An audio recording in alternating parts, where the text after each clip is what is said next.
ಎಲ್ರಿಗೂ ನಮಸ್ಕಾರ. ನನ್ನ ಹೆಸರು ಡಾಕ್ಟರ್ ಶಿಲ್ಪಾ. ನಾನಿವತ್ತು ವೆರಿಕೋಸ್ ವೇನ್ ಬಗ್ಗೆ ಮಾತಾಡ್ತಾ ಇದ್ದೇನೆ. ವೆರಿಕೋಸ್ ವೇನ್ ಅಂದರೆ ಉಬ್ಬಿದ ರಕ್ತನಾಳ. ಚರ್ಮದ ಅಡಿಯಲ್ಲಿ ಊದಿಕೊಂಡು ತಿರುಚಿದ ರಕ್ತನಾಳಗಳಿಗೆ ವೆರಿಕೋಸ್ ವೇನ್ ಅಂತ ಹೇಳ್ತಾರೆ. ಇದು ಸಾಮಾನ್ಯವಾಗಿ ವಯಸ್ಕರಲ್ಲಿ ಕಂಡುಬರ್ತದೆ.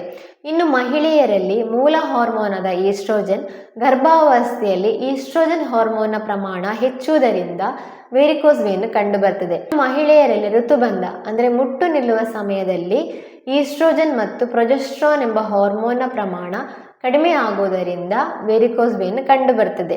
ಇನ್ನು ಕೆಲವರಲ್ಲಿ ಬೊಜ್ಜು, ದೇಹದ ಭಾರ, ಕಾಲಿನ ಮೇಲೆ ಹೆಚ್ಚಿನ ಒತ್ತಡ ಇರುವುದರಿಂದ ವೆರಿಕೋಸ್ ವೇನ್ ಕಂಡುಬರ್ತದೆ. ದೀರ್ಘಕಾಲ ನಿಂತುಕೊಳ್ಳುವುದು ಅಥವಾ ಕುಳಿತುಕೊಳ್ಳುವ ಕೆಲಸ ಮಾಡುವುದರಿಂದ ಅವರಿಗೂ ಈ ಸಮಸ್ಯೆ ಕಂಡುಬರ್ತದೆ.